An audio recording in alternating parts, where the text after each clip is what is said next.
Today we are going to be talking about the basics of survival. If I were to ask you, what are the things that you need to survive? I'm sure a lot of you would come up with a bunch of different responses.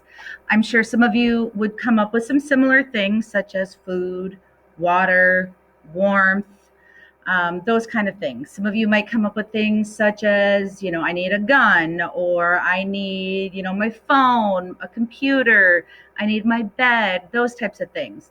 Well, some of those things are necessary to survive. Some of those things are nice to have, but they're more of a luxury. So, a group of experts, I don't know who these experts are, but they're considered experts. They came up with a list, and they came up with a list of 7 things that they consider to be the essential 7 things that you need to survive. So, the first thing on their list of essential items to survive is food. So we know that we need food to survive. The longest that we can go without food is 3 weeks. So if we were in a survival situation, we can go sometime. So 3 weeks is about the max that we can go. So not too long, but obviously not too short. So a little bit of time. The next one that they said that we need is water. Now, we cannot go that long without water. The most that we can go without water is 3 days without water.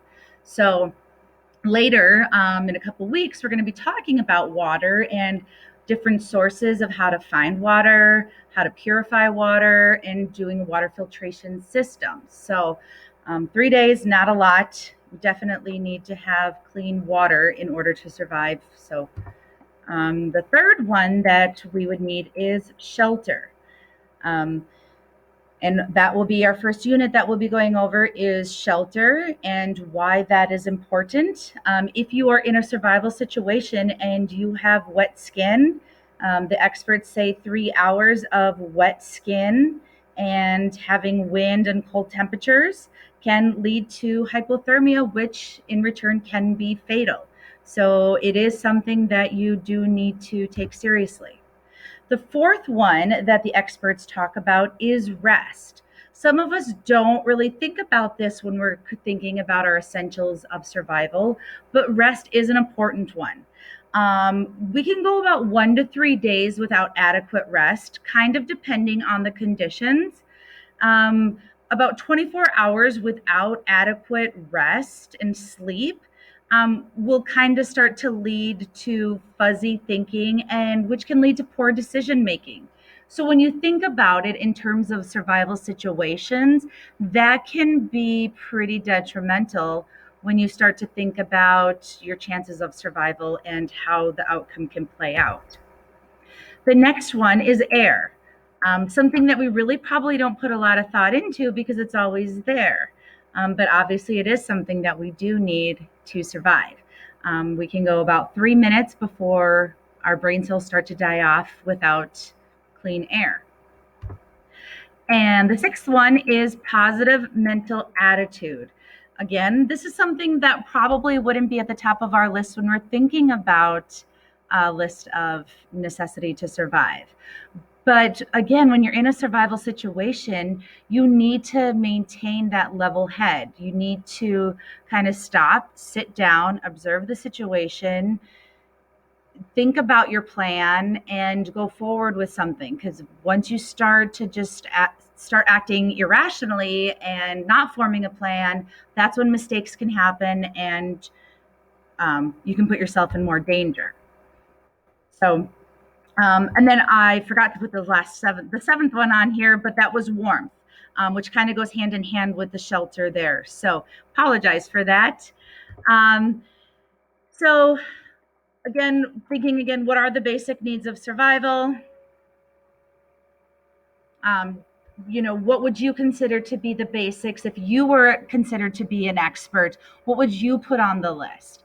If somebody came up to you and said, what would you tell somebody? What would you consider to be essential?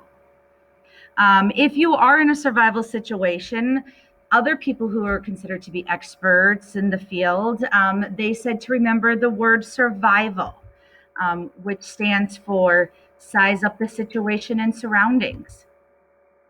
Use all of your senses. Undue haste makes waste. Remember where you are. vanquish fear and panic, which kind of sticks with that positive mental attitude and kind of sticking, with that level-headedness. Improvise. You might not have all the tools on you at the time, so make do with what you have. Value living. Okay, well, if you're in a survival situation, what are you going to do to get yourself out of it? Act like the natives. Okay, so watch the animals around. What are they doing? What are they eating? Where are they, making their habitats out of? But keep in mind too, just because you're watching what the animals are eating and drinking doesn't always mean that the plants that they're eating are safe for humans too. So don't treat that as gospel there.